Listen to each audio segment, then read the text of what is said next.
There we go. All right. Well, And we're live on YouTube now. and we're live on YouTube. All right. Welcome everybody to the Art Commission meeting. It is June 17th, 2021. Are we ready for roll call? Let's go through the masses. Abby, Can you, Wendy, since we have a new member today, can you refresh our memories as to how we're supposed to respond to roll call? certainly. Could you help me respond? Everybody's memory that we are zooming in from East Lansing. Yes, you have to respond that way. Yes. So Abby, are you? Abby Taikaki, zooming in from East Lansing, Michigan. Awesome. All right. Allie, how about you? Allie Ciardo, zooming in from East Lansing, Michigan.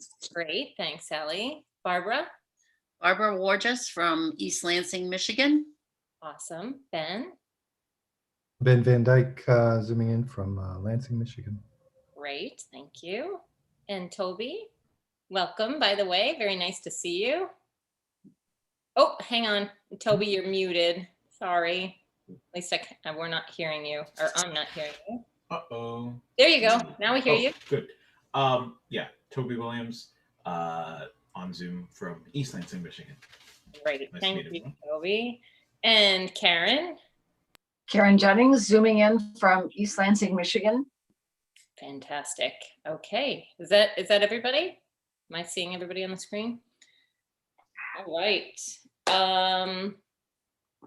So next. Who are you, Wendy? Oh, what about me? Wendy Sylvester Rowan, zooming in from East Lansing, Michigan. Forgot that little part. Sorry, y'all. And Heather, now we're going on. Justin, do you mind pulling up? I guess we're moving on to approval of the agenda. Thank you, Justin.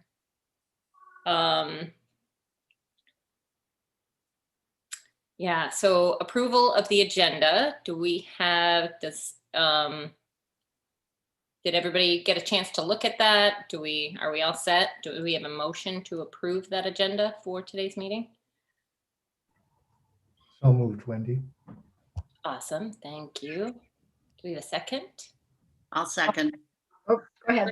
Thanks, Barbara. Beat you to the punch, Karen. Yeah. And then that's great. And now approval of the minutes from May 20th, 2021. We need to vote first. Oh, sorry, dude. Yep. I'm a little rusty here. All those in favor of approving the agenda for June 17th, say aye. Aye. Awesome. And all those opposed? All right, great. Thank you for the reminder, Heather. Approval of the minutes for May 20th. Do we have a motion to approve the minutes from our last meeting? So moved. Thank you, Ben. Anybody else second? Karen Jennings, I'll second. Thank you, Karen. All right. And Heather, I'm assuming another vote, correct? Yes. Awesome. Okay. All those in favor of approving the minutes for May 20th, say aye. Aye. Aye. Awesome. Aye. All those opposed? All right. Thank you. Okay. Introducing of a new member. We have Toby. Toby, you want to take a second and just introduce yourself and give us a nutshell of what brings you to the commission? Sure. My name is Oluwatobi Williams. My parents and I, my family, we came here to kind of start our little family. My parents came here to do grad school at Michigan State from Nigeria, and they decided to stick around. So I grew up here in this area, participated in the music program primarily, and I am a music education student at MSU this year, as well as some other things. And so that's kind of why I'm here. That's trying to great. Participate. Yes. Yeah, thank you, Toby. That's awesome. We're happy to have you. Good stuff. All right, and now Justin, if you don't mind taking us back to the agenda. Thank you. Okay, we have, what is Wendy, really quick, in the past, when we have a new member, we also each kind of introduce ourselves really quick. I don't know if you want to do that today or not. Sure. That would be helpful. Let me ask you this, Heather, how, when you looked at the agenda, seeing what we have, are we quite tight to fit in for the 2 hours? I think we're tight, but we can make it. Okay, so with that in mind, everybody, if we could just give a quick nutshell to Toby to welcome him and give us, so he knows who everybody is. But we'll keep it to a minimum so we stick to our schedule.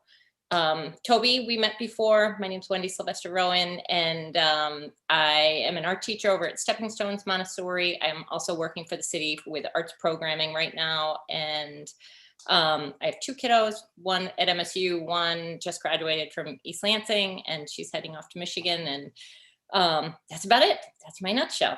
So Karen, you want to give your 2 cents? Sure. Hi, Toby. It's very nice to meet you and welcome. I'm Karen Jennings. This is my second round on the Arts Commission, or my second term. I'm a retired public health person, and I've spent the past year working as a volunteer contact tracer and then at the vaccination clinic in my retirement. And my arts involvement has been with a lot of theater stuff, and I'm currently on the board of Peppermint Creek. I have 3 grown daughters, and this week I have my 4 and 8-year-old grandson with us, and I am exhausted. That's awesome. That's awesome. All right, Abby, what about you? Hi, Toby. Thank you so much for the generosity of your time in joining the Arts Commission. I'm excited to someday meet you in person. I currently work with the MSU College of Arts and Letters as a theater communications specialist, and also for the Arts and Cultural Management Museum Studies program. I teach their marketing and promotions class. I'm also president of the Pinecrest Neighborhood Association, and I live here with my husband, my 7-year-old son, who also exhausts me, but he's at MEC camp this week, yay, and I have a rescue dog, and Allie's one of my neighbors, yay. There you go. All right, Allie, why don't you take it then? Thank you. I'm also excited to get back in person eventually because I started in January on the Arts Commission and I haven't met everyone in person, although we did at that one event, a few. Yeah. So my name is Ali Ciardo. I am a wedding and portrait photographer as my job. I also teach in the advertising department at Michigan State and also live in the neighborhood with Abby, yay, in Pinecrest. I love it. Awesome. Thanks, Ellie. Barbara, what about you? Hi, Toby. It's good to meet you. I'm also retired and recently moved back to East Lansing after being gone for many years. I have my undergraduate degree was in fine arts and my graduate degree was in public health. And I spent my career in public health, not unlike Karen. And I started on the commission again in January along with Allie, but I was also on the commission 40 years ago when I had just, my husband was in grad school here and I was on the commission back when it got started. We in fact started the Arts Festival when I was on the commission. Wow. Oh, Yeah, so it's been a while though. Because as I said, I moved away from here for a long time. That's great. Thank you, Barbara. Ben, how about you? Hey, Toby. I'm Ben Van Dyke. My family and I have lived in East Lansing for 7 years now. So I still feel like a rookie around here, but I'm faculty in the Department of Art History, and Design. And yeah, that's it, actually. You could say so much more, but Yeah. it'll all come out, right? I was trying to think of something interesting about myself and came up with nothing. Come on, I could think of I'm sure there's something, but we'll do that later. Yeah. all right. Well, we Nice to meet you, can Toby. certainly circle back. All good. Okay. I think that got everybody, right? Because Austin's not here and Gabby's not here. So there's 2 more, Toby, that you'll meet maybe next meeting. And yeah, I think that's it, right, Heather? Yep, that's everyone. Yeah. Yep. And Toby, of course, you met Heather before when the interview. Yes. Yeah. Old friends. Oh, right. Awesome. All right, Justin, if you don't mind taking us back, thank you. You were on it. I appreciate that. Okay, whoa, now we are at election of chairperson. Heather, I don't know how that works. Yeah, I can take over the meeting for a minute here.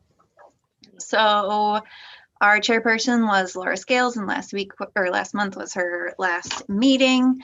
Wendy Sylvester Rowan is our current vice chair, so that's why she's been leading the meeting. And now we need to elect a new chair. Everyone is up for being nominated. So someone can start it by nominating anyone on the commission to be chair.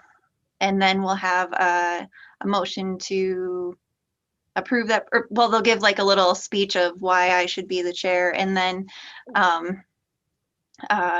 there's a motion to approve and second and vote and all that. So can I nominations. ask a question? What about Austin, or what about Gabby, who, not being here tonight? Does that mean if they're not here, can we still throw their name in, or do they have to be here to accept, or?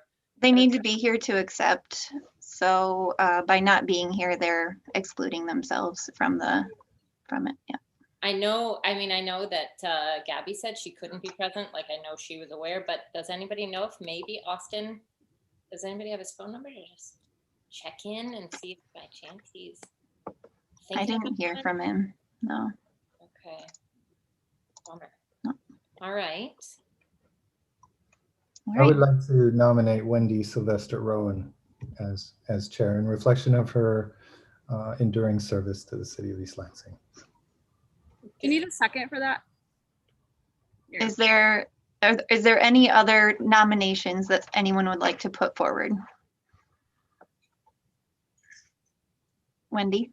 I already know the answer to this, but I'm going to nominate Abby because I feel like she would be fantastic, but I know that time is a crunch, so I'll just put that ball in your court, Abby. Okay. Any other nominations? Seeing none. Wendy, would you accept the nomination? I would. Okay. Abby, would you accept the nomination? I would not. Okay. But thank you, Wendy. Wendy, do you want to give a little speech, or should we just go right into voting? I'm not good with speeches. That is not my forte. You didn't have a bullet point list ready? I can't say that I did, no. All right. Well, is there a motion to nominate Wendy Sylvester Rowan as the new chair of the Arts Commission? Ben already moved that. Yeah, Ben right? did that. So Yeah, I will second it. Well, that was the, okay. For the Ally nomination. seconding. All right. I think Allie, Karen, and Abby all seconded that. Good. Raised our hands. Ally hasn't been on the agenda or the minutes yet, so I'll choose Ally. All right. And voting. All in favor say aye. Aye. Aye. All opposed, same sign. Any abstentions? All right, so moved. That means that we have to do a vice chair election, same process. Wendy, new chairperson, congratulations. Take it over. Okay. Do we have any nominations for the vice chair? Anybody who, Allie, I would like to throw Allie's name in the hat. I'll second that. Can you tell me, is there anything that happens beyond just running the meeting if you're not there? I really need to know that. And, right. Yeah. When we're back in person, Allie, you have to bring home baked cookies to every meeting. Wait, you're not. No. Wait, for that one. Chocolate chip, if you don't mind. Right? So if Wendy can't make it, If Wendy can't make it, you run the meeting. I send you the agenda a week ahead of time to preview and review. You, Wendy, Jesse, and then Wendy Longpre all get to preview the agenda ahead of time. And anyone can add anything to the agenda at any time, but you kind of have like a, I think this should be on the agenda because blah, blah. So that's really it. Just an extra email. Simple enough. Okay. Oh, and you have the opportunity, but you don't have to. If we have an opening and we interview new members, we like to have the chair and vice chair, but it's not, the vice chair doesn't have to. The chair kind of, we really need them, but it's your choice. Got it. Okay. Is that something that you're amenable to, Allie? Yeah, I could do vice. Vice sounds a lot more flexible than chair. So yes. And I have all the meetings on my calendar already, so I know I'll be there. All right. Anybody else want to throw their own name in the hat or throw a name in the hat? Abby? I think Allie is an excellent nominee, but I would also like to nominate Barbara. Yes. Thank you, Abby. Maybe.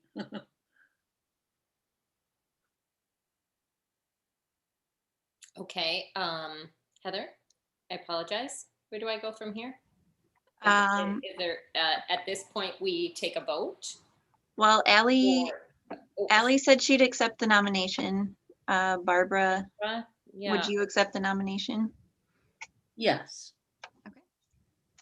okay. So we need, I guess we need to vote for, well, Allie and Barbara need to give a little speech, I guess, since there's contenders. Okay, okay. And then we'll vote for Allie, and then we'll vote for Barbara, and whoever has the most yes votes is the new vice chair. Okay. You want me to start? Sure, perfect. Okay. For the record, as a classic Midwesterner, I'm completely happy with either person. I'd be happy to have Barbara do it. But yeah, I'm newer to the board. I started in January. And so I would say in terms of just running meetings, I did do the Emerging Leaders program last year and learned about Robert's rules just a little bit. So I think that's the main thing. Clearly, I need a refresher course on that. So I mean, it was like one meeting, so don't expect perfection. But yeah, I'm happy to step in if you need me in that role, or I'm happy to hand it over to Barbara, who also has some awesome experience. Great. Okay, Allie? Barbara. Well, I'm retired now, so time is not, I mean, I've got a lot of time actually. But throughout my career, I've been on a lot of boards, and I've certainly managed a lot of boards. I'm on the board of Ingham County Board of Health right now also, along with this. But I had a board of health when I was the director of a health department. I've been on the United Way boards. I've been on the Flagstaff Leadership Program board. I've always worked with boards in virtually every position I've ever had. So I've seen it certainly from the staff side. And then I've run board meetings as well. Well, great. Yeah, I mean, truly, both of you guys are phenomenal, and you bring a lot to the table. And so that, I mean, if we could do a split, that would be fantastic. Well, if you want me to make it easy, the fact that Barbara's retired is really great because I have 2 young children and I'm not retired. So I'd be really happy if some the time could take it this time. Okay. All right. Yeah. I mean, and Heather, just to clarify, these positions are only a year long, right? Yep. Yeah. So every January we have a new election. Right. So, on that note, Allie, if all of a sudden your kids are super independent and they are taking the lead and you find yourself with a windfall of time, right? Well, let's do that. I mean, I don't know if you want me to formally I could formally withdraw, or you can just vote for Barbara, because my currently they're like home all summer, and I'm trying to work and balance them. And I know they're going to go to school, but I would actually really love to at least wait maybe till next year to think about that. Now that I'm thinking, This is No, the I think best election ever. yeah. All right. Well, so then, Allie, maybe are you comfortable formally withdrawing? Is that okay? Yeah, I'm going to go ahead and withdraw, because as I'm hearing Barbara's experience, I actually really want her to do it. Okay. Yeah. I have grandkids I need to be with a lot this summer, but Oh, listen to you two. Come on. no, I'm fine.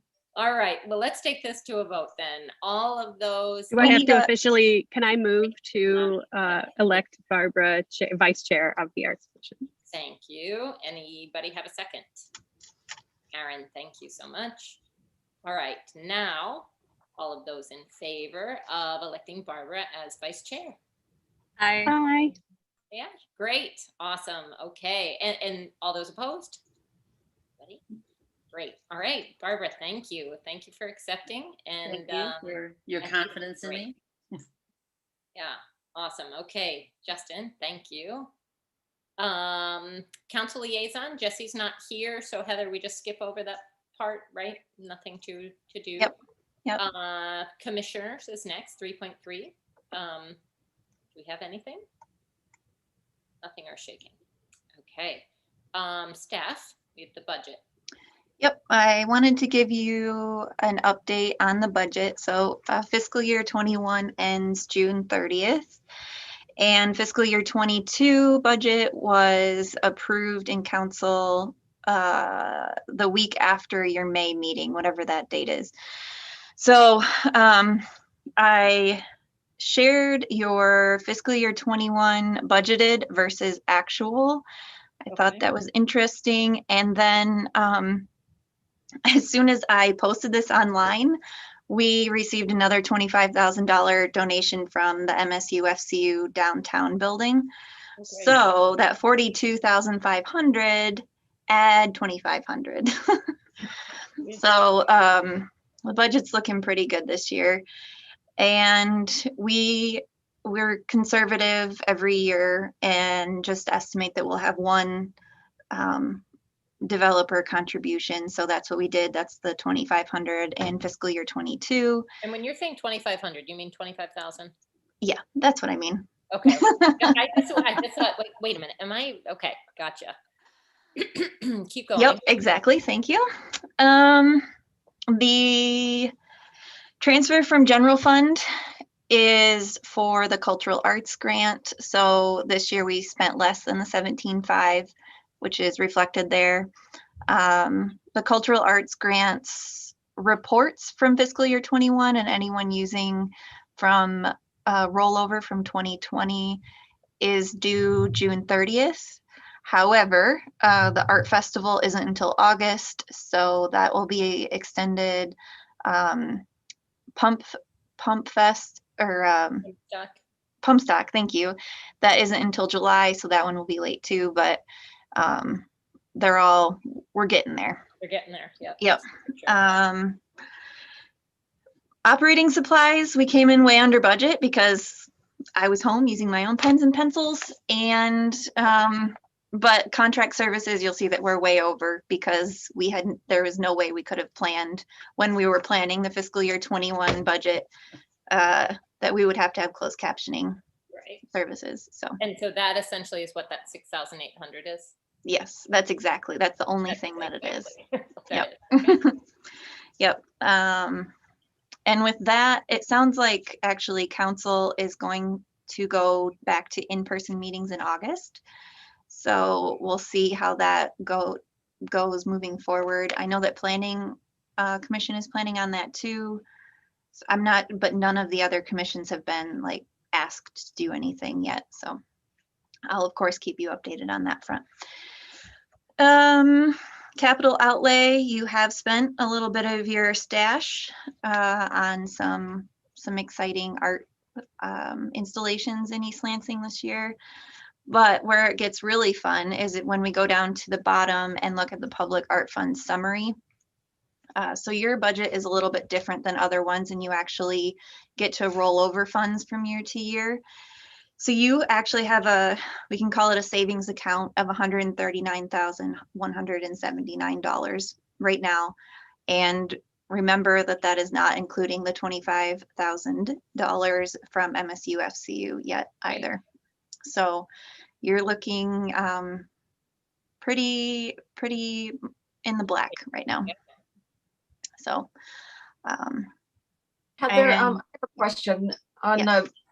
up on the expense section Mhm. under sponsorships, the budgeted amount was 1,000 and we spent 10,000. Can you refresh our memory as to where that other 9,000 went, or where the whole 10,000 went? Yeah, so the 1,000 budgeted was for the your portion of the People's Choice Award at the Art Festival, which Okay. happens to be on your agenda tonight. So you haven't done that yet for 2021. The 10,000 was your sponsorship of the Downtown Anytime project Okay. match. Daytime All right, meeting. thank you. Yep. Yep. I remember that. Thanks. Yes. Any other questions? All right. And then the other thing that I wanted to share with you is the attendance. Nobody is at risk of being evicted from the Arts Commission, but I wanted you to see that everything is in order, I guess.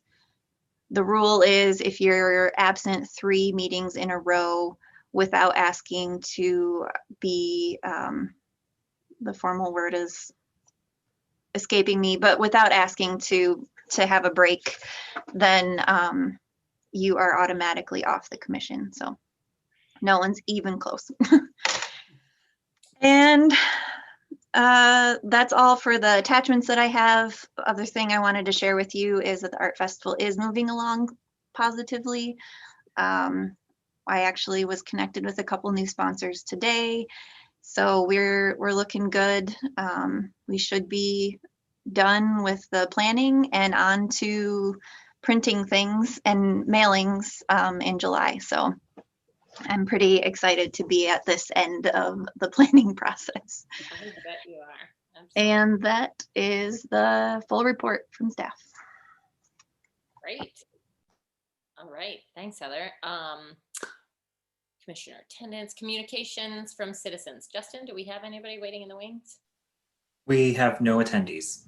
No attendees. Awesome. Okay, thank you. Business items. If you don't mind scrolling down just a smidge. There we go. Thank you. None from Ordinance 1339. Even though Heather, isn't that wouldn't the MSU FCU be in there or no? No, the only way that they would be in there is if they want art approved. Oh, And gotcha. yeah, But there's actually another MSU FCU building being built out on Coolidge. And so far they've indicated that they do want to install art, but they're only just starting to break ground, it sounds like in July. So that won't be something that we see for a few more months at least. Wow. Okay, good Yep. to know. All right, here we are with cultural arts grants guidelines. So we're in the process of updating. We have looked at it, I think 2 meetings maybe, and hoping that we're able to get through the rest of the pages here. So because I'm on my work computer, I don't have the Word document for the cultural arts grants. So I'm going to open up my other computer and make the edits. You won't see them in real time. Okay. But I'm making them. Okay. You trust me. Totally trust you. So can you keep scrolling down to, I think, the 3rd page of it? 2, 3. We are precariously close. Yes. So the quote, I reached out to Elaine to see what her thoughts were on continuing to have the city manager's quote in there versus one from her. We have not been able to connect. We did can you talk in 5 minutes? And then the other person saw it 3 hours later and kept going back and forth like that. So we'll keep trying. Okay. But I think that should not stop us from Continue. finalizing the edits. Okay. Yeah, And but I then- mean, but that's my opinion, so. So if Elaine gets back to us and says, actually, I would like to have a quote in there, that will just be switched out? Do we need to? Yeah, yeah. I mean, again, I would let the chair and vice chair know. And if you two think that that quote doesn't apply or whatever, and you want to stay with the city managers, then that's up to you. But yeah, I don't think it should, because we don't need a formal vote on the edits here. I don't think that changing the quote or not is going to hold up the process. No problem. Okay, perfect. So then we're going to sail through this. So then Heather, where are we at if the intent is for the funds to create and or install something? Is that? So that was the first thing. And then if you keep scrolling down, I think, wasn't there a next page? Nope. Go back. I remember nope, sorry. This page right here. Okay. I put it in actually, where I can look. No, I can't. It's in the memo where we ended. It's I think it's artistic cultural merit though. I remember asking that question about the little library, but now I can't remember the context about it. It was like, if somebody wanted to do like a little gallery where they put up boxes on their own property, but can you go back to that note that you had made on the previous page? The highlighted spot? Yeah, I remember asking that and you're like, okay, we'll come back to that right there. Okay. Yeah. Okay, maybe that was just including that sentence somewhere. Heather, does that ring true with your memory that that's where we are? And have we A-okayed that sentence, or is this the sentence that we need to address at this moment? I think that was an idea of how to address an issue that was being discussed. Yeah, I like what you came up with. I mean, obviously it's be worded, but like, think about it.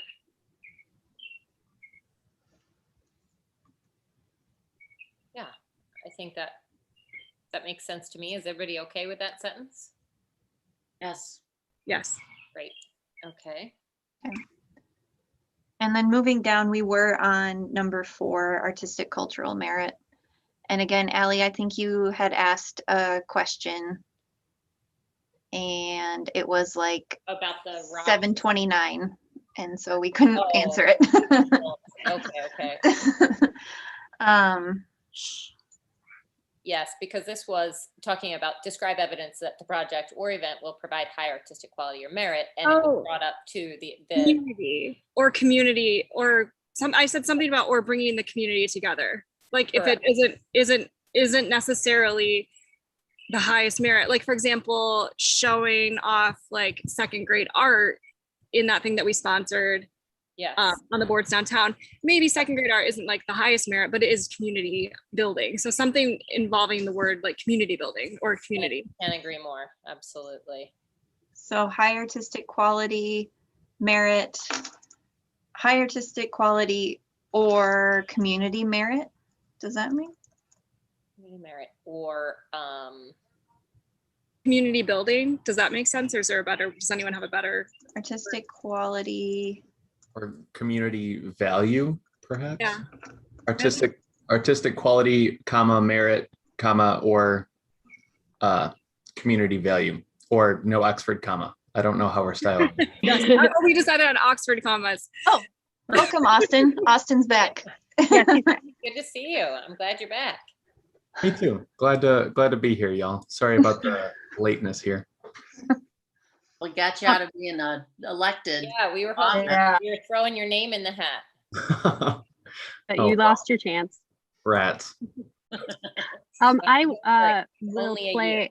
Could I say, while I totally agree with the thought behind this edition, I just going to put out there, does the word cultural cover that?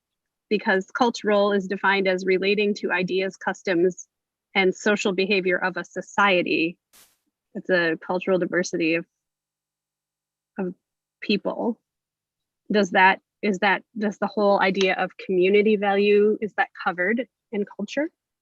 I don't think it says that though, because it says cultural merit, but then the sentence doesn't mention it. Right, it does say artistic merit. I see. So maybe Okay. it's just adding community just to like make it clear that that's what cultural means. Maybe. Yeah. Okay.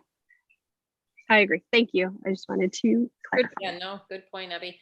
And Heather, did you get that? Are you good? Yep, I'm good. Okay. Moving along, number 5, project management. Describe your organization's project management history and fiscal competence. How do we feel about that?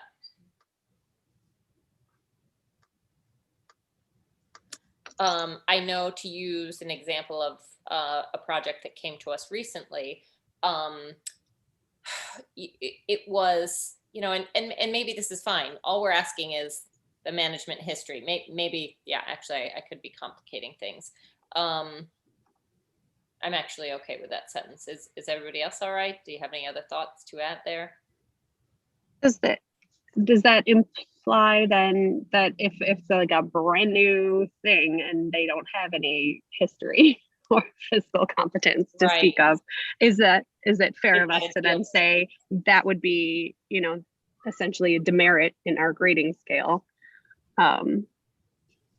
Yeah, Heather, can you speak to that? What are your thoughts on that when we, thinking about, or maybe Karen, are you able, being the most senior member?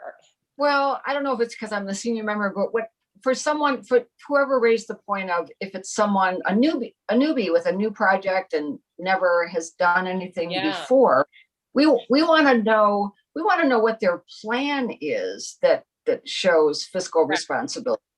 That I think is what I was trying to say. Either historically or moving forward, how is this going to play out? Right. We just need to figure out how to say that in that sentence so that they understand what it means. Can you just put history? Sorry. Can you just use a literal like dash, like history/plan? Well, or you could go ahead with using this, describe your organization's project management history and fiscal competence, or describe your plan for assuring appropriate accountability, etc. That sounds good. Appropriate financial accountability. I like that. Heather, are you good with that? Did you get it? Typing furiously. I like that, just because of course we want to know that our money is going to someone who can manage it well, but I also don't want the language of the application to deter people who don't have an established thing. Yeah. Okay, cool. Good. Okay. Number 6, project or event evaluation. Describe how the event/project will be evaluated, including past samples of evaluations if available.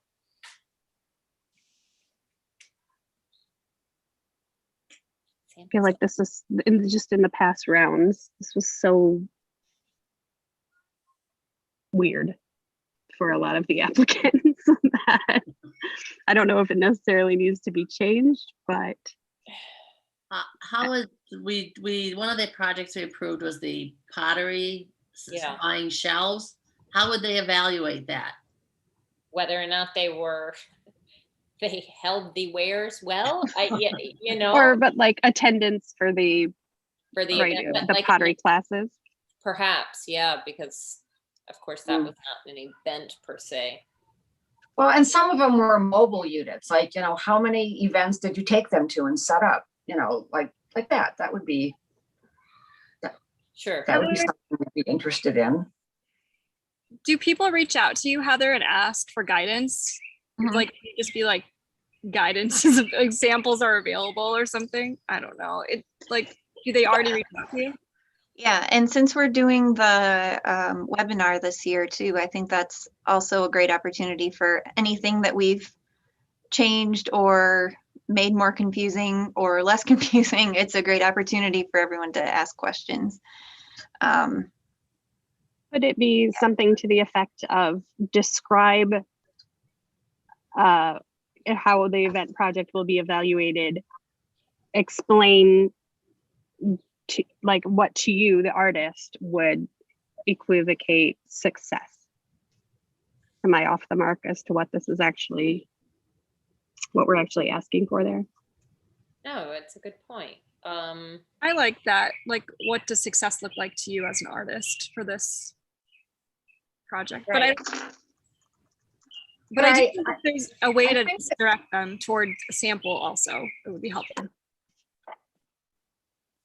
Karen? And did I, you say something? well, I was going to say that we do want the artistic event or project or whatever to take place in East Lansing and benefit the East Lansing community. So how have you done that? You know, and Yeah, agree. you know, when I can never remember this artist's name, but the photographer that put up that did the passport project, he wasn't a photographer, but that did the passport project. You know, knowing how long it was displayed, but also some idea of how many people were able to enjoy it or participate in it or whatever. I think that we can expect, if we're giving them money, that somehow they figure out how to do that and let us know. Absolutely. Yeah. Absolutely. So do you? I feel like the word evaluation is like a very specific Right. thing that I need to agree. better And explain. then you know, and then you get the old, you know, something that somebody used 15 years ago to evaluate something. And it's like, that's not what we want either. Right.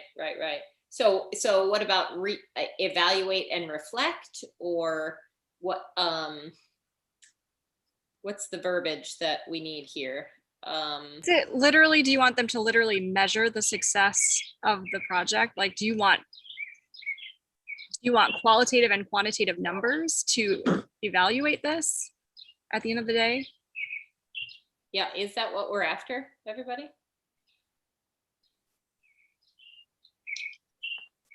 Kind of I like think- Abby's idea of using something to evaluate, you know, what you perceive as success, as opposed to just collecting, you know, some numbers that may or Right. may not tell us anything. Sure, 13 people came in and looked at this artwork or what have you. Yeah. I mean, if you want to get technical, because I teach like a measurement class again, I mean, do you want to get into like KPIs or like key performance indicators where you say, what metrics will you use to measure, like what metrics and qualitative measures will you use to evaluate the success? I don't know if you want to be more specific like that, or Is you. that what we're after? I don't know that answer. Is Ben, did you have something to add? Oh, sorry. Yeah, I feel like I'm interrupting a little bit, but this one in particular seems to be a bit out of the flow. And I would even like to suggest that it be eliminated if possible. Entirely. Take it out. For example, number 5, describe your organization's project management history. That's legit. When you're asking somebody to evaluate, there has to be criteria. And then so if there's evaluation criteria, then we should supply it. Meaning give them the framework. Yeah. But what about in the respect that we have so many different types of projects, right? Is there one rubric that we can use in this? Well, sorry, Ben, but to your point, I get what you're saying and I like it. And to circle back to what Karen said, if the evaluation of the event, if success is that it happened and it happened in East Lansing and it benefited the residents of East Lansing, that's already in the target audience, number 3 bullet point. So I'm interested in hearing more about eliminating number 6. So Ben, what do you propose? Literally, we don't get feedback from the recipient? Yeah, more or less. I mean, I think it can come out of this document. We can ask them to, you know, do a synopsis or even supply their own documentation of the successful project after it's complete.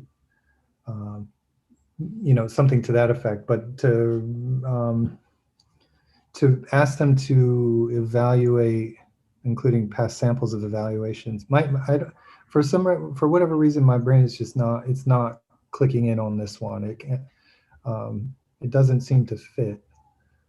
So either we spend some time and come up with criteria or a framework for which we're asking them to think about the project, which we're not, and maybe we don't need to, then I would propose we just take it out. So Heather, do you, after the fact, when these projects are complete, are the artists, the recipients of the grants, required to send you something saying, this is how I think this all went? And when do we see those treasures? So yes, they do. They are required to send us a report within 30 days of their event happening, Okay. or by June 30th, or whenever the event happens, as we're giving lots of leniency this year. And yes, we ask them tell me about your event, how'd it go, how many people were there. And there is a rubric, like there's a form that they fill out? There's a form online. Yep, it's pretty, actually, let me see. I have one, I received one. Let's see if I can reach it really quick right here. Okay, so total cost of event, was there tickets, how many tickets did you sell?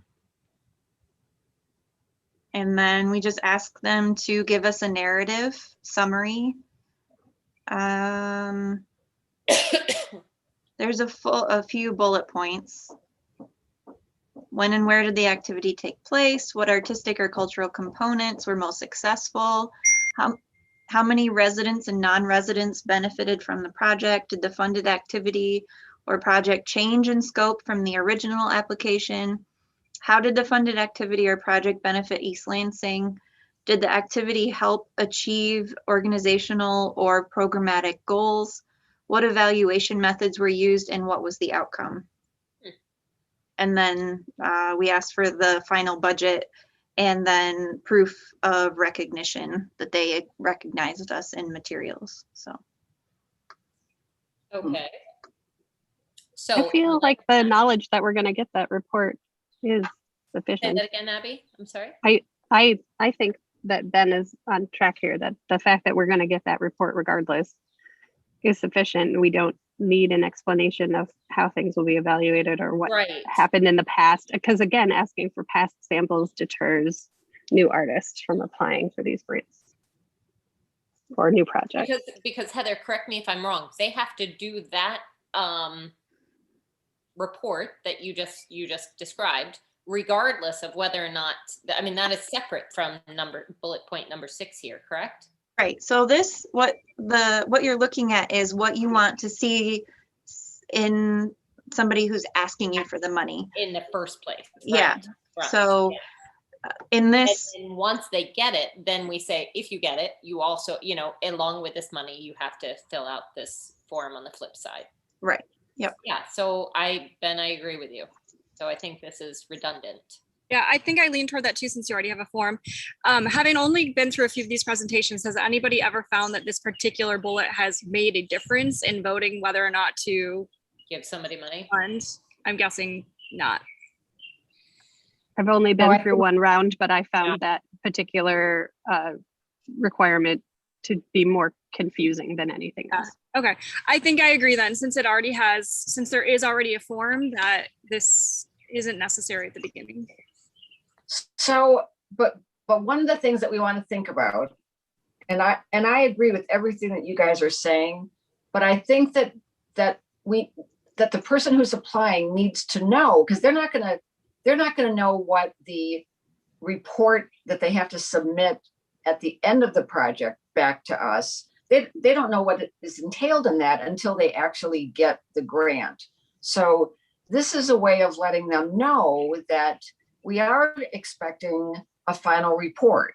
So I feel like we have to put something in there so that they are they're aware of that and that that's part of their planning. You know what I mean? Can that be moved Otherwise- into the application guidelines section? Just to add a Possibly. bullet point there that this report has to be submitted, and there will be, you know, we do expect an evaluation of how it went. Yeah, I don't Right. care where we put it, but I think it needs to be somewhere in, so that they know that. Going into it, and it's not just setting something up and Willy-nilly. calling it good, that they do have to submit a final report. Agree, maybe that should that's be what in there. But that report document, a blank document, can be in the documents that we provide them right up front. It doesn't need to be addressed here because they'll have a copy to look at while they're putting their project together.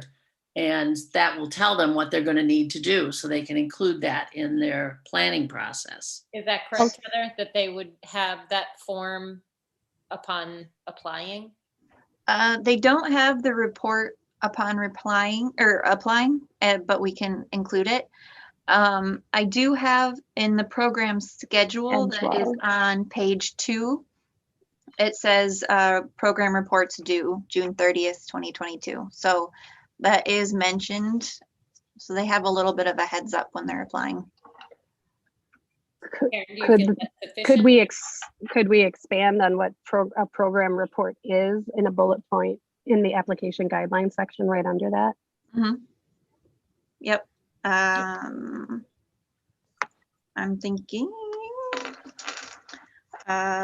program reports will be due within 30 days of activity or, well, I'm thinking, okay. Program reports will be due within 30 days of activity or by June 30th, 2022, and can be found here at this blah blah link. That's good. That's perfect if it can link to it. Okay, Perfect. And then take out number 6. okay. Everybody good with that? Okay. Moving along, C, budget. Please attach the project budget, including anticipated expenses, income, and funding sources. The budget must also clearly state how the Arts Commission funds will be used. Please be very specific. Have there been any problems with this one in the past from seeing previous applicants?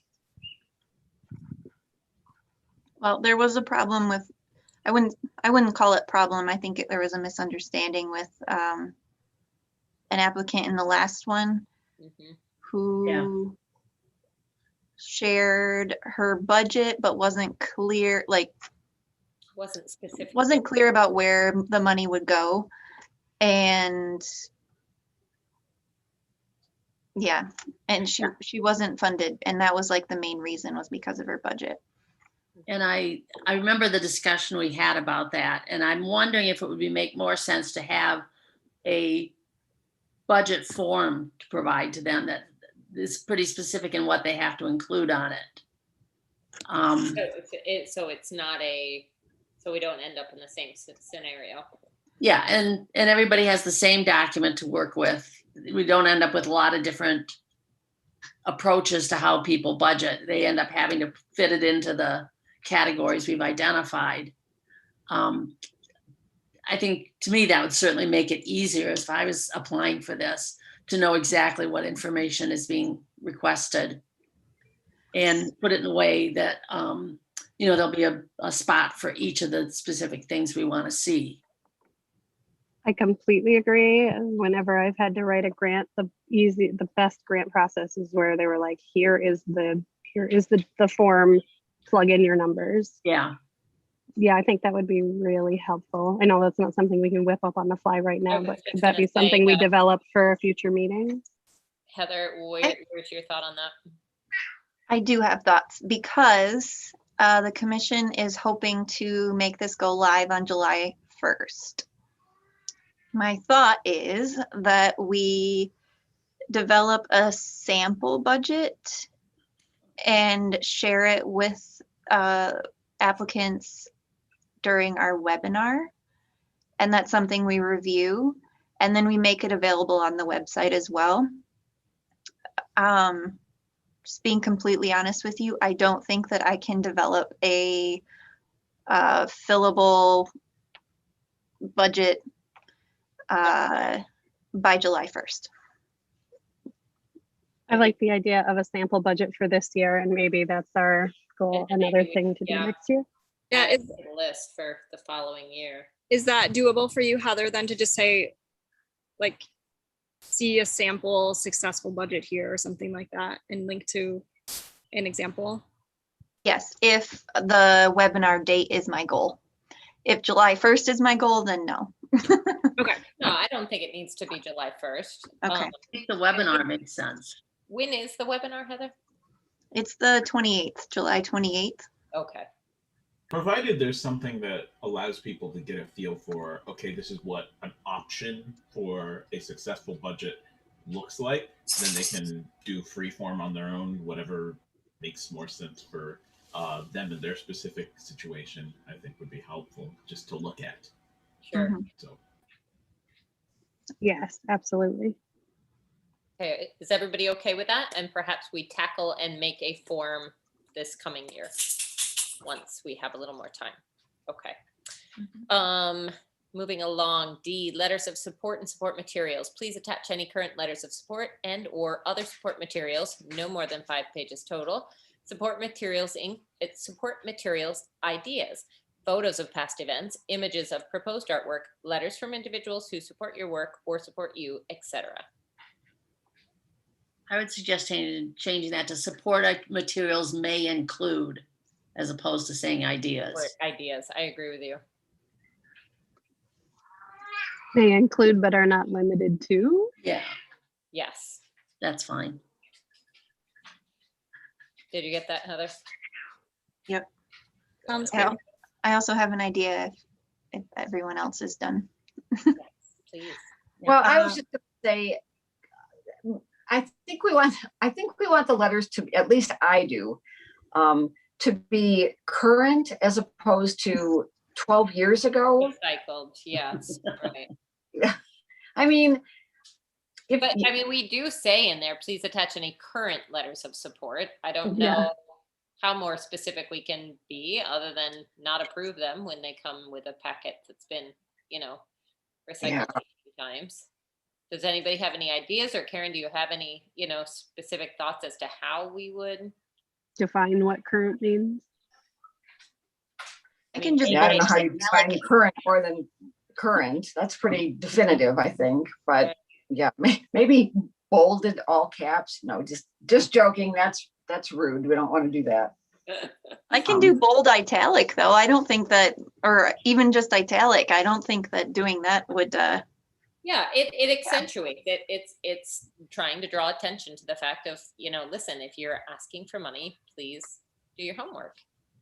Mhm. I don't think that's Correct. I don't think that's obnoxious.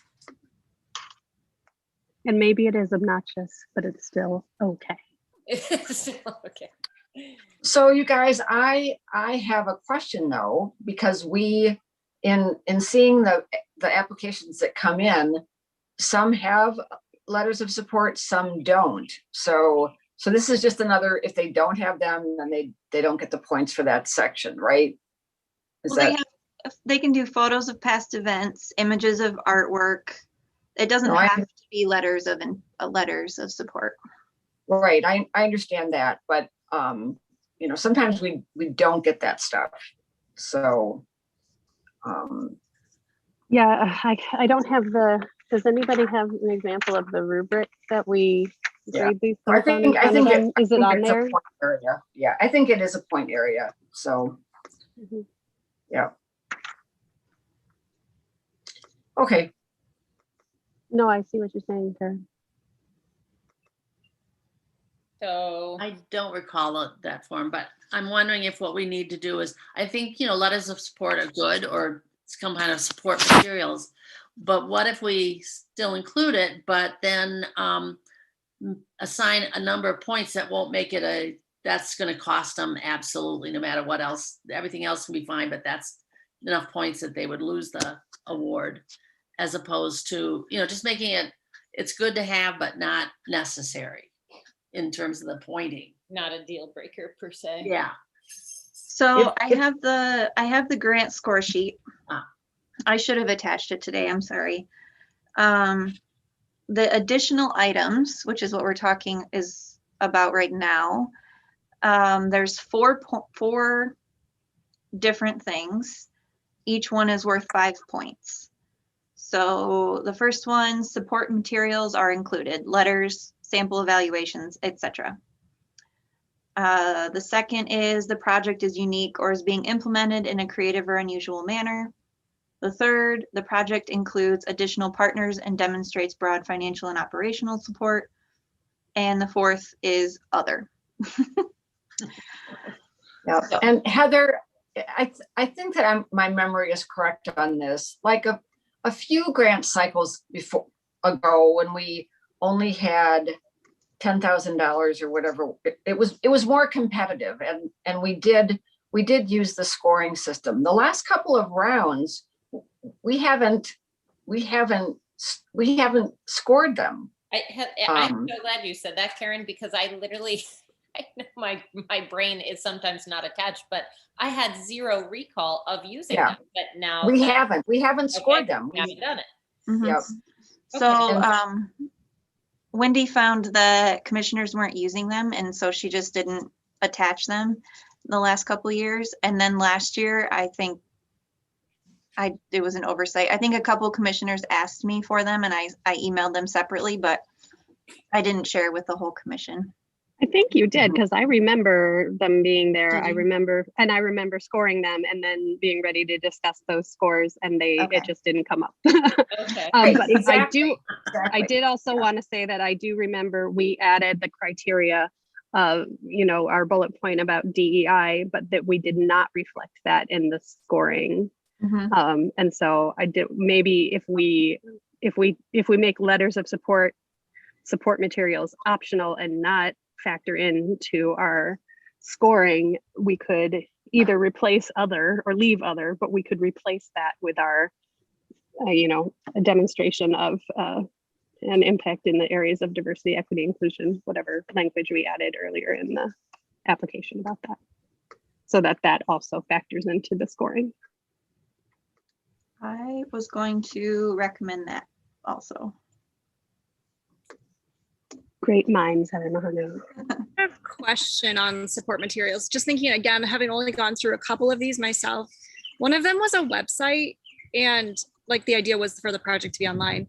Would it have been helpful, or would it ever be helpful to have, like, as a support, either just the website that is associated with the project, or possibly some like quantitative information like web traffic or social media following, to show that there's like energy behind. Maybe you don't need that. Maybe they're just trying to start from scratch, but I'm putting that out there as like, is that something that we would want if they have it? Like either a website, web traffic, social media handles associated with the project, now that that's kind of a big part of art. I think that's definitely useful. But I would make it optional and not part of the scoring. Right. Well, but yeah, that could be included in the ideas of support material. That's what I mean. Yeah. Yeah. Like, not making it required. Yeah. But something that if they have it, it would be helpful. Like, especially if they want it to be, I don't know if we've funded anything that's purely online, but having seen that one, like if that was the plan, you'd want to know, where they're starting from.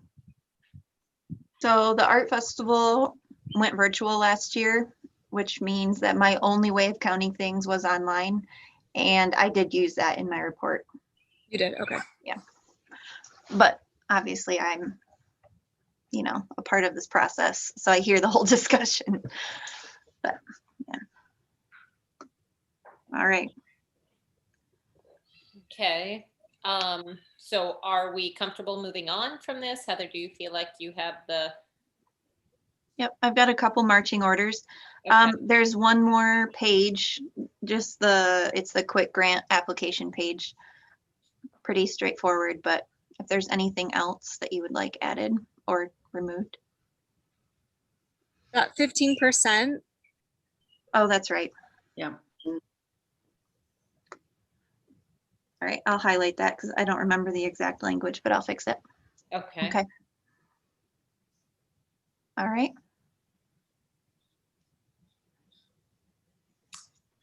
So we are good to go there. Did we actually Is- successfully complete? Is that the bottom of it, where it ends compliance with grant guidelines? There's nothing underneath. Oh, Yep. that's, got it. Got it. Thank you, That's it. Justin.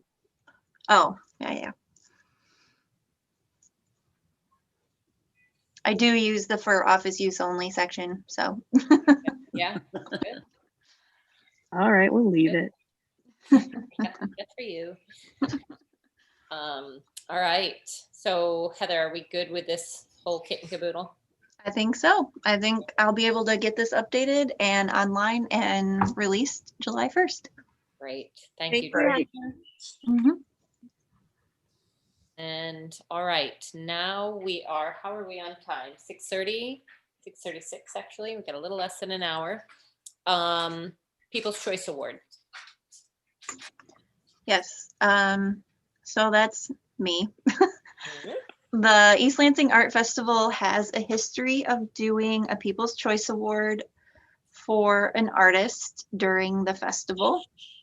It's been handled a few different ways in the past, but the last 2 years, the DDA, community events, and the Arts Commission have pooled funds for a total of $2,500. And the anonymous jury that is on site during the festival selects 3 or 4 artists that they think have art that should be added to the city's collection. And then those 3 or 4 are given like a little, hey, look at me, I'm special kind of thing to hang on their booth. And the afternoon of Saturday and early in the morning on Sunday, everybody who visits the festival is invited to vote on one of those artists. There's a whole ticket system. We count the tickets, and then there's a winning artist. And the city selects a piece from that person's collection to be purchased and then added to the city's collection.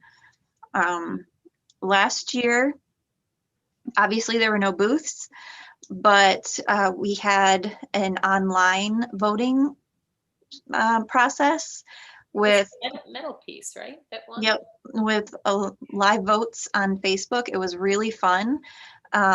It was rowdy, Heather. It was, but it was surprisingly easy to maintain. And we didn't have a bunch of tiny little pieces of paper flying all over the place. So I think we'll actually add that in as a voting option for individuals. Oh, cool. But the actual artists, the 3 or 4 artists, will be selected on site, and we won't use their online art as their like entry piece. Okay. And last year we bought from Vinnie Sutherland. She is a metalwork artist, and I shared a piece of work from her collection. It's not the actual one that we have. I actually meant to grab it off the wall before this meeting and share it with you, but I forgot.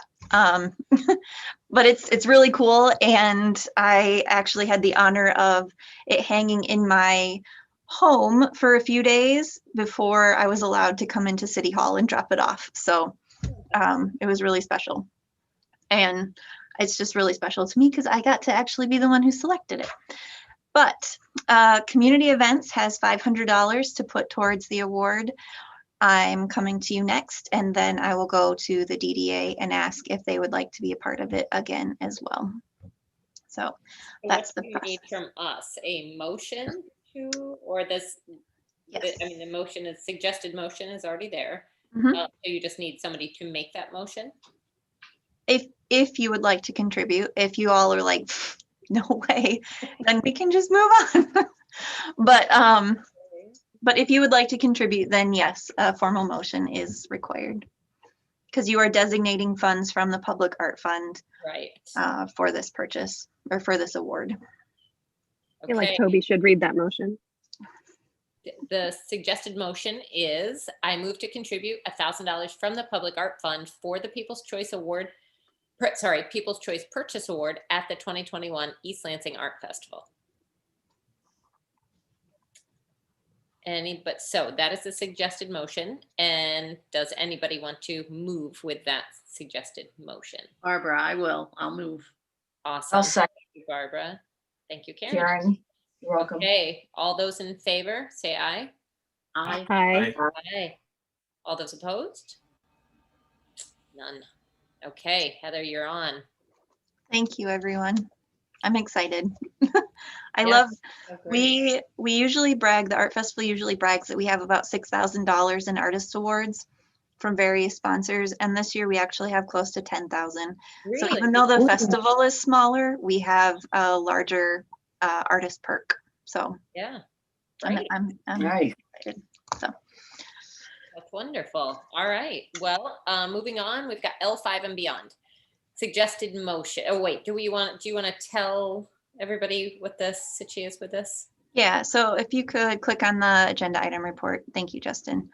So L5 and beyond is the first piece of art that started the city's art collection. I think I put the year in there, like something like 1969 or something like that. It sat behind Urban Outfitters in that parking lot for many years. And actually, I don't think this was its original location. I think it was moved to this location at some point. And of course, when Center City was built, it needed to be removed. And in the process of evaluating how we would remove it / move it, it was realized that it was in very poor repair. So we reached out to Jim Cunningham, who is a local metal artist, and he said that he would be happy to repair it. He evaluated it. He's got contractors lined up to do the repair. And then on Monday, the art selection panel selected the color that they want it to be. Jim had shared with us a lot of, it was like a rainbow of colors that the powder coat people could do. Okay. And ultimately, the art selection panel actually chose to put the piece back to its original color, which looks like it was a bright orange. There's lots of layers of paint and rust on this piece.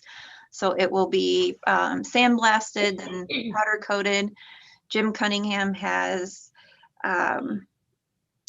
worked out a metal kind of reworking, I don't know the technical term, reworking of those concrete bases, because when it was removed, the concrete just absolutely crumbled. But Wendy had the foresight to have it have each one intricately measured, so Jim can recreate them. He's But with recreating metal them, instead. yeah, with metal instead, because he feels like that will be more of a stable long-term solution. Interesting. Back in, I want to say 2019, the Parks and Rec Commission also approved for this piece to be installed in White Park off of Lake Lansing, where that big curve is, by Quality Dairy. Yeah. They're Where? going, yes. So White Park had quite a lot of improvements over the last year during COVID. There's Is a that boardwalk. White Hills Elementary? Yep, right behind White Hills Elementary. There's a 40-acre woodlot and a pond, and part of the river trail goes through there. What The Northern Tier Trail. I realized that was the name. Okay. It goes by several names. If you look for it on Google, I think it's Albert A. White Park. If you look for it in city maps, it's White Park.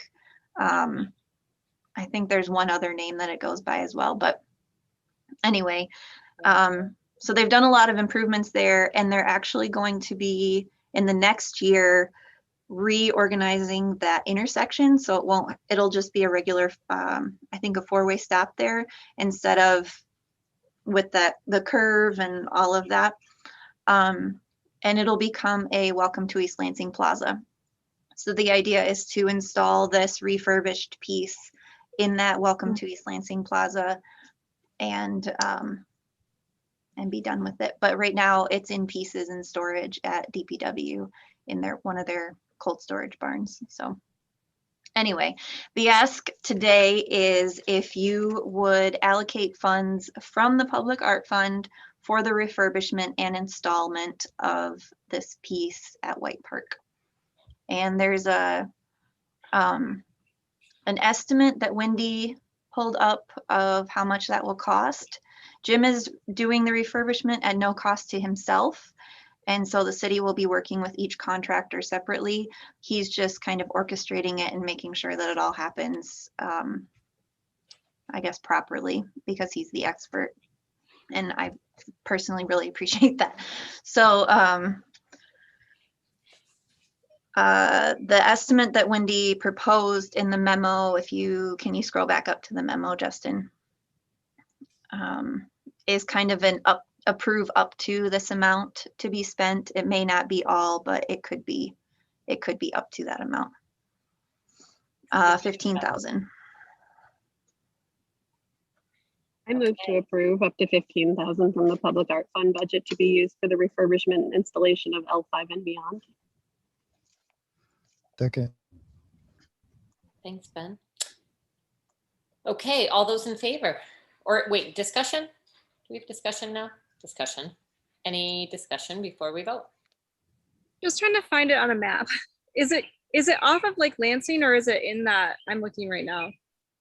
Like, will it be visible from Lake Lansing? Is that where you mean, or behind or south of the school? So if you're standing at White Hills Elementary School, say in their playground, and you're facing the school, you're gonna turn 90 degrees left and look.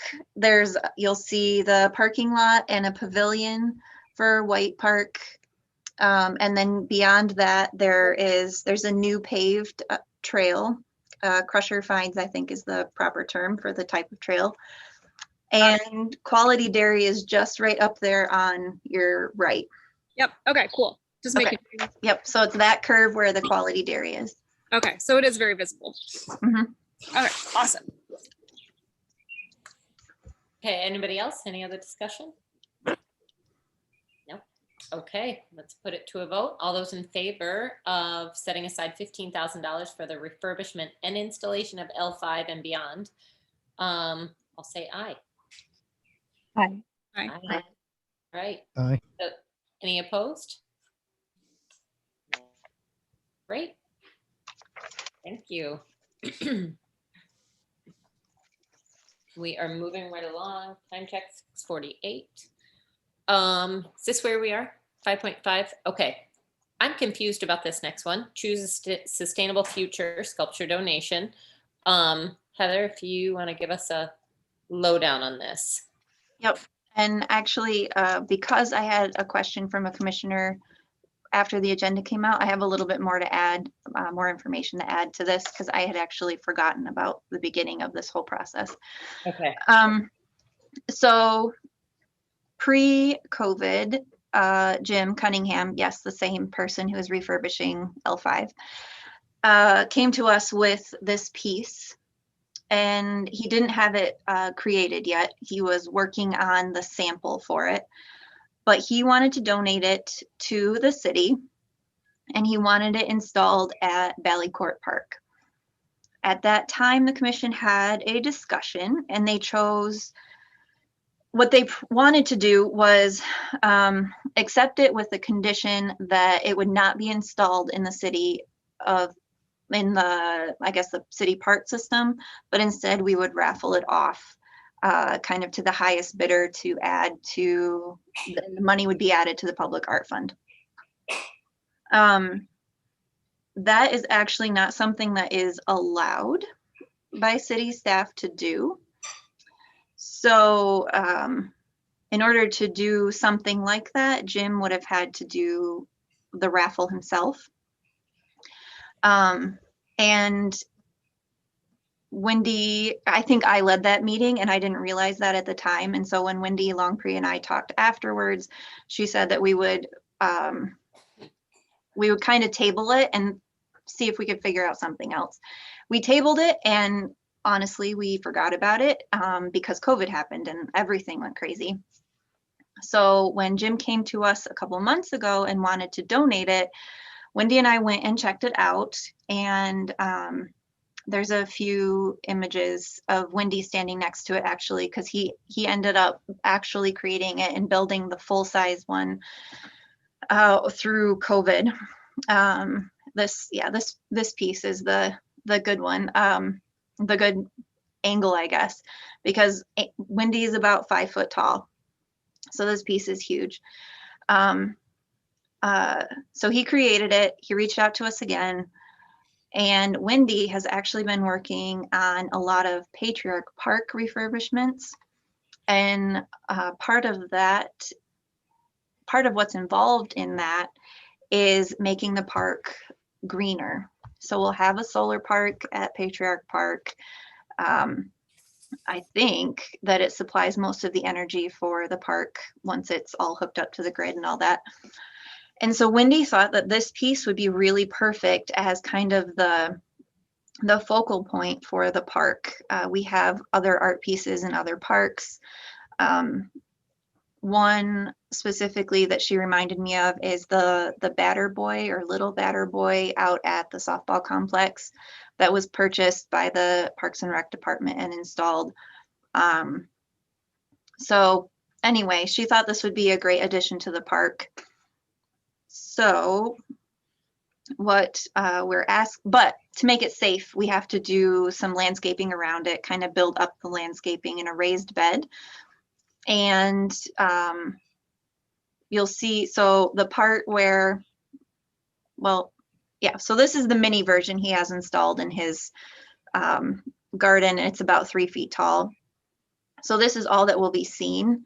But what we're looking at is where between the pavilion and the bathrooms, there's that circle of dirt there. We're looking at installing it there. So building that up as a landscape bed and having it there as kind of the focal piece where people will take their photos and all of that.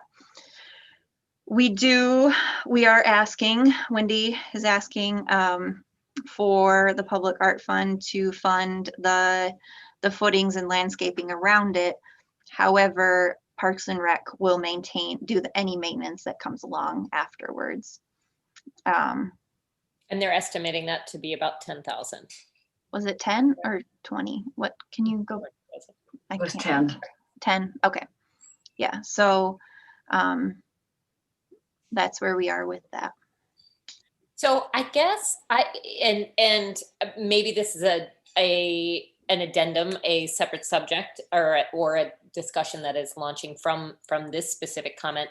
I guess I'm confused on the role of the Art Commission and the role of the Art Selection Panel. And, because again, we already had addressed this, and I thought, we came to an agreement that obviously couldn't be realized. So, okay, now then at that point, why didn't it go, why in the beginning wasn't it sent to the Art Selection Panel? Why were we making this decision back when pre-COVID? You see Yeah, I do. And I actually have wondered the same thing, and I forgot to ask Wendy that question, but I'll tell you what I have worked out in my brain. Okay, please. I think that the role of the Art Selection Panel is sometimes open to interpretation. Okay. And accepting donations is kind of a muddy point between whose responsibility it is. Okay. And since the Art Selection Panel was already meeting this week, Wendy asked me to put it on that agenda. I think that if they hadn't already been meeting, we would have put it on your agenda. So I think that's what's going on. That should be something that's cleared up in the future though, because you're right. This is kind of a weird situation to see this back again. Yeah, and then from, from another standpoint, then moving forward in respect to the mural that's going up on the side of Newman Lofts, I know that the art selection panel discussed edits, but I guess I'm confused. Why were they discussing edits when we were the ones discussing the edits for the greetings tour mural? Or did they also discuss edits and everybody was editing all together, and maybe I just wasn't aware of that fact? So for that, it's the Arts Commission's role to accept, or let me see. It's the Arts Commission role to kind of, I guess, spend public art fund dollars. The art selection panel. So if we were, let me start over again. Thanks. I'm not going in a direction that would make sense to anyone, including myself. So the Newman Lofts mural. The Arts Commission decided that they wanted to have a mural installed. I worked with you all to write that RFQ. It's totally within your purview because you have the dollars to spend. You initiated the art process.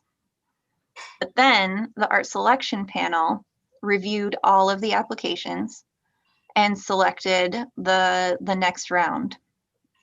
Then the art selection panel reviewed that next round and selected them, the winner, NDBC. So it's the art selection panel. So they selected it and recommended it to you. You could have said yes or no to that recommendation. They were making their recommendation based on their experience as art experts. You were making your decision of accepting that based on your experience as art appreciators, I guess, although many of you are also artists. But I think that's kind of the distinction between the two. Okay. So then as artists, the art selection panel is finalizing the edits to the mural. So they actually had the opportunity to accept or reject the edits that you mentioned in your meeting when you accepted the mural as the one that was the winner. Okay. The next step for that, I have my list of edits. I have to wait for council to approve the contract with NDBC before he'll do them. But once he does them, it'll come back to the art selection panel.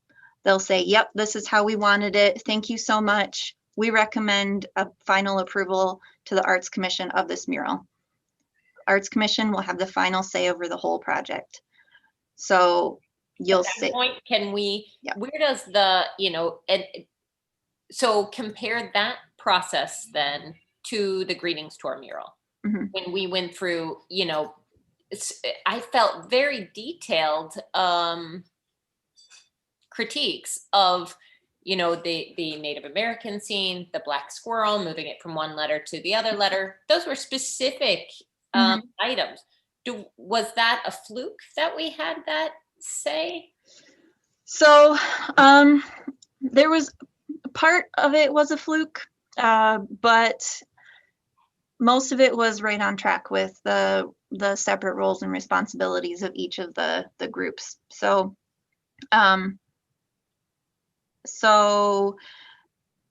the art selection panel thought that they were the ones who should have selected which things represented East Lansing in each of those letters. But because we were already too far in the process to have that, what they ended up doing is they ended up being the ones who critiqued the background and selected which background. They were the ones who made sure that the sunset scene is similar in all of the letters. And then they made their final revision suggestions. We had those done. And then it was a recommendation to you Okay. to accept or reject. You accepted with the addition of moving the squirrel to a different letter. And that was fine. So the same process is being followed with the NDBC mural. The only difference is that you didn't see the initial mural before it was seen by the art selection panel. It wasn't as far in the process. Okay. Yeah, initially. Allie, did you have a comment? Yeah, I have a question because I wasn't a part of this before, but in terms of voting, so are we voting to fund it no matter where it is? Do we have a say in where it goes? Because my opinion is that Patriarch Park is not the best location for this. I think it's a super cool piece, but having taken kids there, like kids climb on everything and it's just going to be like, ooh, a toy, and they climb on it. Was there a reason why, was it Valley Court was not like where the farmer's market is and it's more adult population coming in and appreciating? Is that still an option? Or like, if I don't agree with the location, do I just turn down the whole thing? Or can I say, I'd like it to be somewhere else? How do we, explain that? Valley Court is not an option unless things are changed around, because where it was suggested that it be installed was in the second planter area, second circle planter. So not obviously where lemongrass is, but in the other one. And that's actually like a certified wildlife habitat situation there. So that we can't move that. And it would be in the same kind of situation as where we're proposing it at Patriarch. That location that I shared with you at Patriarch is not the final location. It's just one that we're looking at because we all have the same, but when I say we all, I mean the art selection panel, because I met with them earlier. Yeah. They had the same concerns. Wendy and I have talked about some concerns as to safety as well. Mhm. There's an idea of maybe putting it over closer to where the solar park is going to be, so the location isn't finalized yet, but I do think that Patriarch Park is likely where it will end up being. Is there, that's my concern. Like, I've been to Patriarch Park enough times to know that kids are like, it's all a toy. And like, they spin around on that thing that's out there and they just get very violent and crazy. So I just wonder, like, I love the piece. I just wonder if by approving the budget, we're just saying, go and do whatever you want. Or do you feel like the art selection panel is enough aware and has had this conversation enough that it's going to be taken into account and not be a problem? So the location was not something that the art selection panel approved. The location was something suggested by staff. So approving the motion doesn't, I guess, make you liable for the location. Okay. And your opinion definitely matters. So it's something that I would share with Wendy because she's the one that's the leader on the Patriarch Park total project. So it's something we can continue to have a conversation with her about. Can we motion that we will reserve the money, but would like to also have final approval of the location? Are we not allowed to do that? Well, I mean, you're allowed to do anything. Okay. I guess.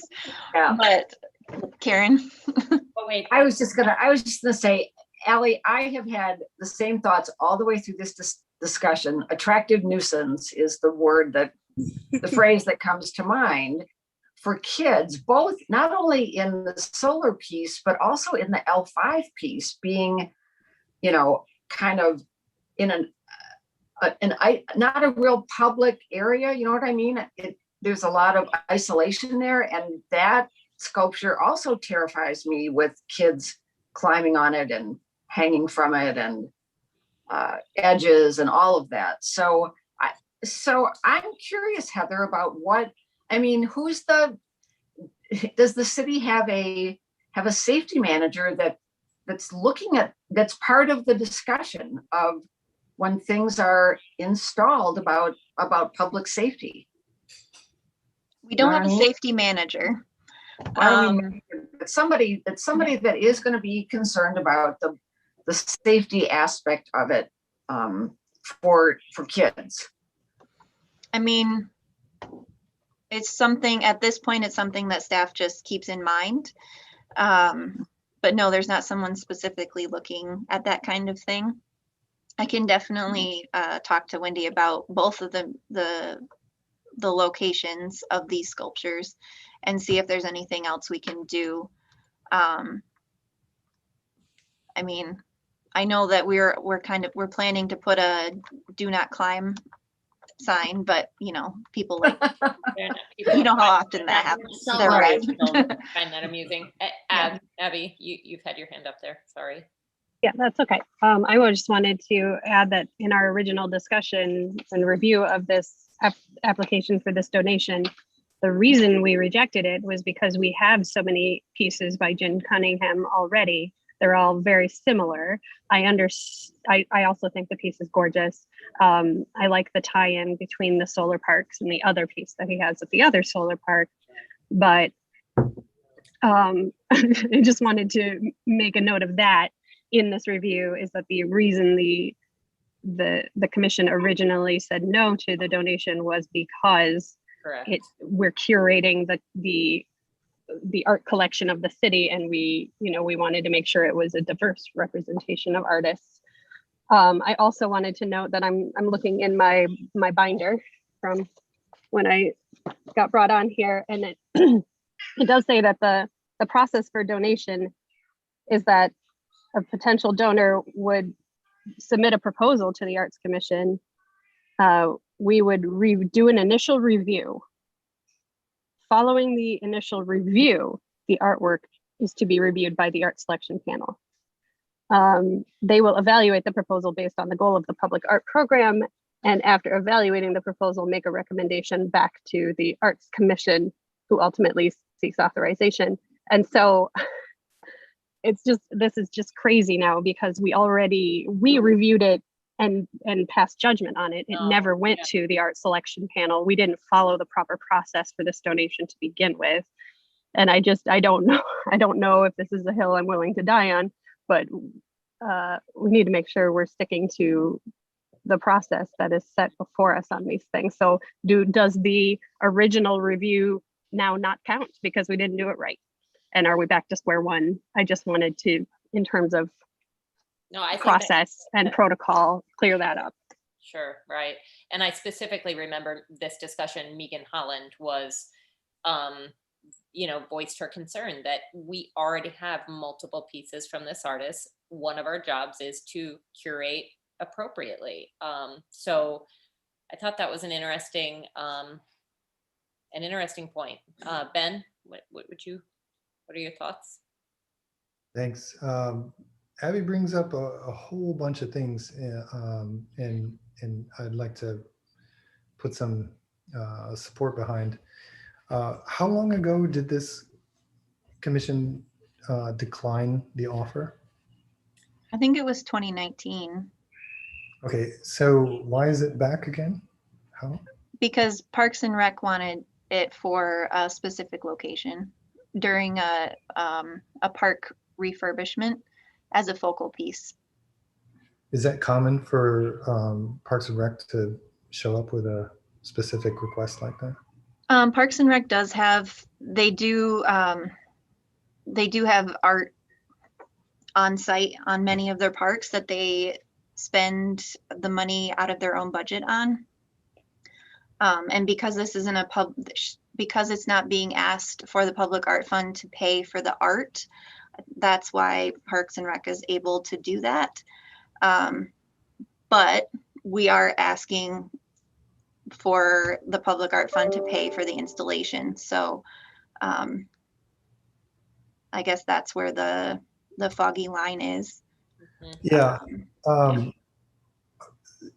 Okay, so that brings up even more thoughts in my head, and I don't want to jeopardize a lot of time on this, but it does seem decentralized, these decisions, which can lead to a lot of problems. And the point Abby brings up, that we have a lot of work from this guy in the city of East Lansing. And I'm sure he's a great guy and everything, but you got to diversify that portfolio. Otherwise, that pattern of commission then becomes part of the city's identity. You could look to Grand Rapids and see what one single sculpture did to their identity. That massive culvert that they have downtown. Right. So if we're comfortable with the possibility that what's his last name, Cunningham. So if the city of East Lansing is full of Cunningham, so be it. But who are we missing out on? If we're willing to put a large sculpture in Patriarch Park, maybe there's other, are there other opportunities other than, I'm thinking of diversity in the city's collection, but I'm also thinking about, opportunities to support diverse artists as well. So the fact that this was like, feels like it's coming in the back door a little bit, makes me concerned, but also the possibility that it's not really up to us anyways, even though in 2019 there were some serious hesitations. So I just want to call that out that Abby found the date. It's October 2020. So obviously I was wrong about the date, but it does make some things a little bit clearer to me. Thank you, Abby. So that was my first meeting leading this commission. I'm not going to fall back on that as an excuse, but I do want to apologize for the lack of clarity and centralization, as you called out, Ben, because I am learning. So I know this isn't my commission, but I have a recommendation for you. I recommend that you table this to July. Okay. Not because we're getting close, but because I clearly need to learn more about the process here.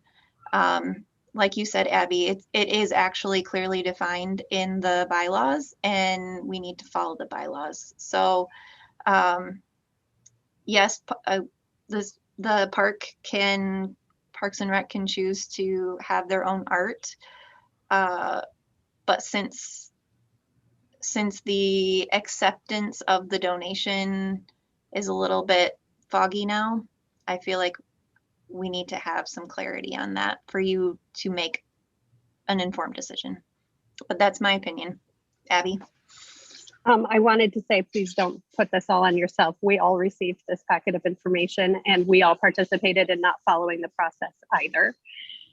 It's just a weird thing. So I wanted clarification. And yeah, I do like the idea of tabling it and getting clarification, because if our not following the bylaws to begin with renders our original decision moot, then this is a whole new discussion. And we do have the review from the art selection panel, and they are in favor unanimously of accepting the donation. We need to factor that into our discussion.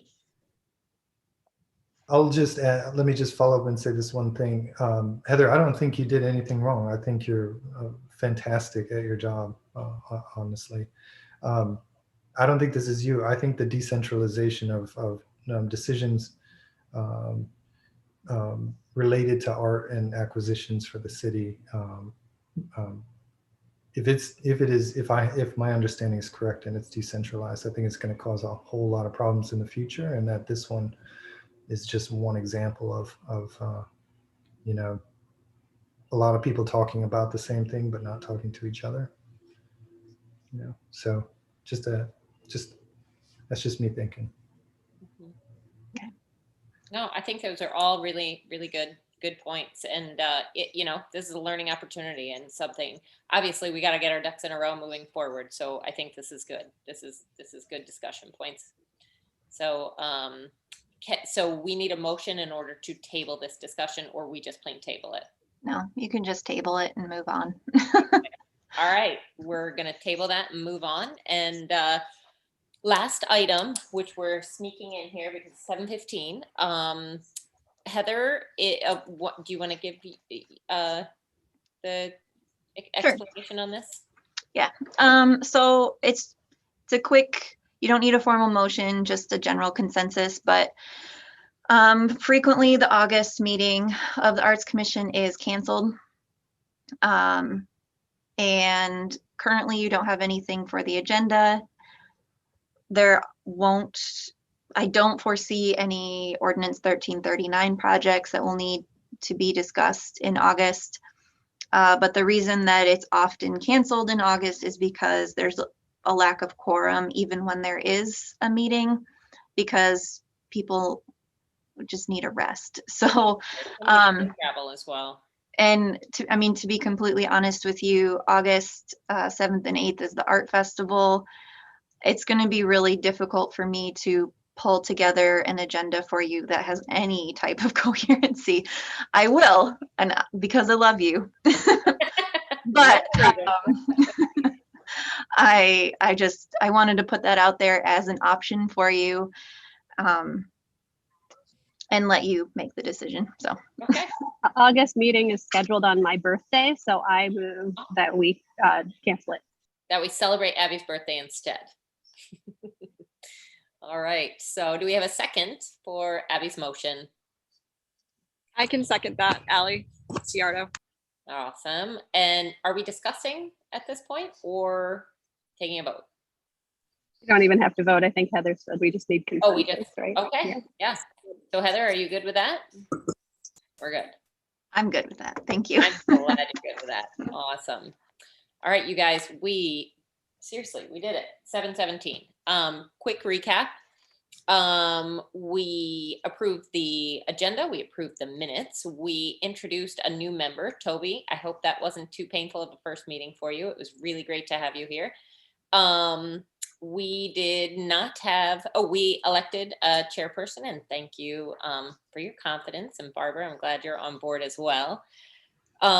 We did not have our liaison. Jesse was not here, so we didn't get a city report. We had a couple of other things on the docket. However, we did approve the People's Choice Award. We did approve the L5 redo, and hopefully that will get going. And then we are tabling the Jim Cunningham discussion with the sculpture. And we just decided no August meeting. So we will be reconvening in July and then taking a little hiatus until September. All right. Anything else, guys? Can I just give a quick plug? I don't know if any of you or all of you have been downtown, but it's looking really, really great down there. It's super fun. And there was a whole bunch of neat new seating that was just put in yesterday. There's hammocks, there's Adirondack chairs, there's rocking chairs. Fingers crossed. Unfortunately, I don't know where all of you were last Friday, but a huge crazy storm came in within 5 seconds flat and wiped out all of the umbrellas that were downtown. It was like $1,000 umbrellas, like within a nanosecond. They all inverted and snapped, and yes. So round number 2 for shade, we're shooting for whiskey barrels filled with cement and sail shades that are going to line the street on both sides down by Jolly Pumpkin as well as Barrio Foster side. But there's a lot of games down there. They're having a game night right now. Sadly, couldn't take place I couldn't be there because of our meeting. But they had like giant Jenga and cornhole and giant Connect 4 and all sorts of crazy things going on. So if you haven't gotten down there, do take a minute to check it out because it's very cool. Abby? Can I plug our Pinecrest event? Please, absolutely. Awesome. Saturday from 2 to 5 in Henry Fine Park in Pinecrest the Pinecrest Neighborhood Association is hosting a Juneteenth celebration and solidarity march. We'll be doing a 1-mile march through our neighborhood ending in the park. And this year we have Dr. Lee Taylor and the groups Worship Without Words and the African Masquerade Dancers. They're going to be providing historical edutainment, I think is what they call it, about the history of Juneteenth, its impacts on us today. through dance and through spoken word. And then there's an open mic portion for anybody to get up and speak or share. We'll have some other performers, Imelda Hay, who's a graduate of East Lansing High School, and some drummers. You know Imelda? Awesome. Yay. I Yay. graduated with her actually, so I Yay. will second that. Okay, awesome. Come check her out on Saturday. And it should just be a really fun, awesome time in the park. I hope you can join us if you're in town. Abby, tell us one more time. That was 2 to 5 on Saturday. Yes, 2 to 5 on Saturday. The march starts at 2 o'clock. But where does it start? Where do people gather at the beginning? So Henry Fine, the entrance to Henry Fine Park is just off of Crown Boulevard. On the entrance to Pinecrest off of Crown, there's a big sign that says Pinecrest Neighborhood. That's where the march will begin, at Crown and Harrison, and the march will end in Henry Fine Park, but it's really just like a half a block away. Okay, great. Anything else, anybody? Want to chime in? No, we're good. We're done. All right. Well, listen, you guys, that was a great meeting. Thank you. And I hope you have a wonderful month, and we'll do second round in July. All right. Okay. Do we need to move to no? Yeah. Yeah. Some heads been around. So wait, Heather, officially, no, we're good. We can just Officially, no. We have a history of moving to leave, but Yes. we don't have to, no. Let's go. All right. Awesome. Have a good one, you guys. Thank you. Bye, everyone. Thank you. Hi, good to see everybody.